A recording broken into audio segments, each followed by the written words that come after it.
Some people do not have a small dream problem, they have a big action problem. They can imagine an incredible future, a better life, a better body, a better career, a better version of themselves. They can see it clearly, sometimes more clearly than most people, and yet days pass, weeks pass, months pass, and almost nothing changes. If that sounds familiar, this video might explain more about your life than you expect, because people who dream big but do nothing are not always lazy. Sometimes they are stuck inside a very specific psychological pattern. From the outside, it looks confusing. They talk about goals, they think about success, they save ideas. They imagine the future in detail, they feel inspired, they even feel emotionally connected to the life they want, but when it is time to actually begin, something inside them shuts down. And this creates a painful inner contradiction, because the dream stays alive, but the person slowly starts feeling guilty, ashamed, frustrated, and secretly disappointed in themselves. That is the hidden pain of dreaming big without moving. It is not just about being unproductive. It is about watching your own potential stay trapped inside your mind. And over time, that can damage the way a person sees themselves. Psychologically, one reason this happens is because dreaming can become a substitute for doing. When you imagine success, your brain gives you a small emotional reward. You feel hope, excitement, possibility, meaning. For a moment, it feels like you are already moving towards something important. But imagination and execution are not the same thing. One feels good immediately, the other feels uncomfortable first, and that is where many people get stuck. Because real action demands something imagination does not. It demands friction. It demands uncertainty. It demands effort without instant reward, and for some people, that gap is almost unbearable. They love the emotional high of the dream, but struggle deeply with the ordinary reality of the process. They want the transformation, but they do not know how to tolerate the boring, imperfect, repetitive steps that create it. This is why some people are obsessed with the future, but disconnected from the present. They fall in love with the result, but they feel resistance toward the routine. They want to become something great, but they do not want to face how slow, messy, and humbling growth actually is. And the deeper truth is, sometimes this is not a discipline problem. Sometimes it is a fear problem, because action makes things real, and once something becomes real, it can fail. As long as your dream lives only in your head, it is still perfect, still protected, still untouched by rejection, still safe from proof that maybe you are not as capable as you hoped. But the moment you begin, you risk finding out something painful. Maybe you are not immediately good at it. Maybe people do not care. Maybe progress is slower than you imagined. Maybe your dream asks more from you than you are emotionally ready to give. So instead of acting, some people stay in the fantasy.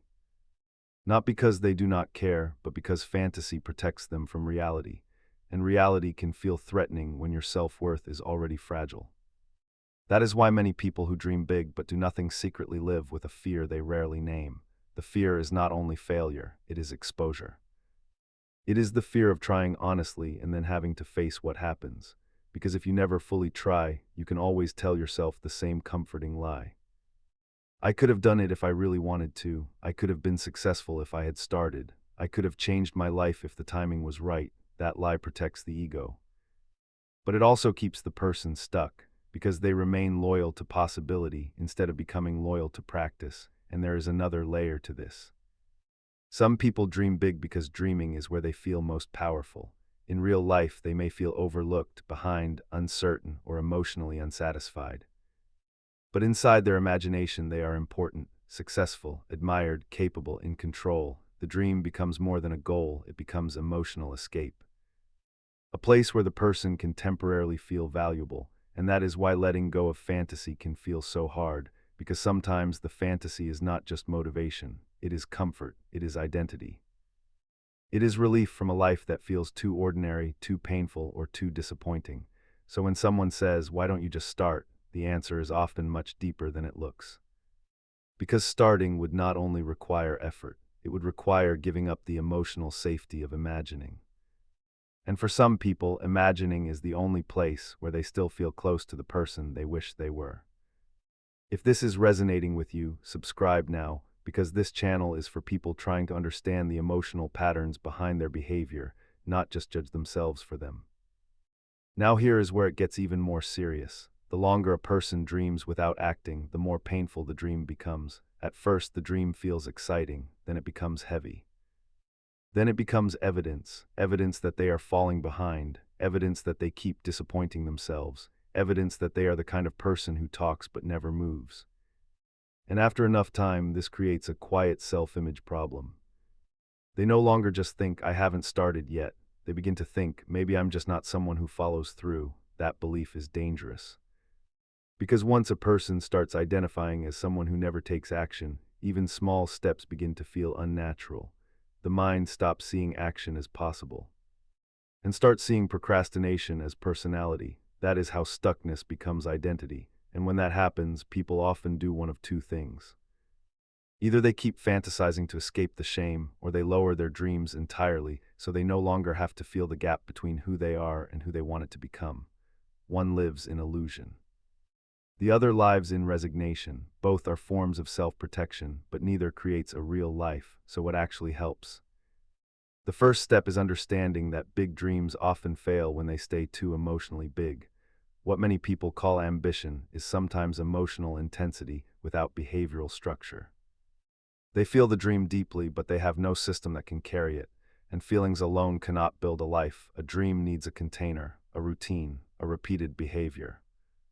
A small action that can survive low motivation, because the problem is not that you need to feel more inspired. You probably already feel too inspired. The real problem is that you have trained yourself to love vision more than repetition, and growth belongs to repetition, not emotion. The second step is learning to respect small action. A lot of people who dream big secretly hate small beginnings. They think small steps are beneath the size of their vision, but that mindset keeps them frozen. Because every meaningful life is built through small, boring actions done consistently. Writing one page, taking one walk, sending one email, studying one chapter, practicing one skill. Small action feels unimpressive, but psychologically it does something powerful. It rebuilds trust with yourself, and that matters more than motivation. Because a person who trusts themselves will go much further than a person who only feels inspired. The third step is being honest about the emotional function of the dream. Ask yourself, is this dream a real calling, or is it a place I visit to feel better about the life I am not changing? That question can be uncomfortable, but it reveals a lot. Because sometimes people do not need a bigger dream, they need a more honest relationship with action. They need to stop treating the future like a movie and start treating it like a habit. And maybe the most important thing to understand is this: doing nothing does not always mean you do not care. Sometimes it means the dream has become tangled with fear, perfectionism, shame, self-doubt, and emotional escape. Sometimes the issue is not that you lack potential. It is that your inner world has made movement feel heavier than imagination. But that can change, not in one dramatic moment, not through one burst of motivation, but through a different kind of decision. The decision to stop worshiping the perfect future and start respecting the imperfect present. The decision to be someone who moves, even when the movement is small. The decision to stop asking, what is my dream life, and start asking, what is the next real thing I can do today? Because in the end, people who dream big but do nothing are often not weak. They are divided. One part of them wants growth, another part wants safety, one part wants change, another part wants comfort, one part wants the future. Another part is terrified of what reality will reveal. And healing begins when you stop insulting yourself for that conflict and start understanding it. Because once you understand the pattern, you can interrupt it. You can stop mistaking fantasy for progress. You can stop calling avoidance ambition. You can stop romanticizing the life you want while abandoning the life you are actually living. And little by little, you begin to change, not because the dream got bigger, but because your relationship with action got stronger. That is when things finally shift. Because the people who build meaningful lives are not always the most talented. They are often the ones who learned how to keep moving after the emotional excitement disappeared. They learned how to act without waiting to feel perfect. They learned how to begin before they felt fully ready. And most importantly, they stopped using dreams to escape life and started using action to build one. So if you are someone who dreams big but does nothing, maybe the real problem is not that your dream is too large. Maybe it is that your next step has stayed too far away. Bring it closer. Make it smaller, make it real, and then do it, because your future does not change the moment you imagine it. It changes the moment you stop protecting it inside your mind and start building it in real life.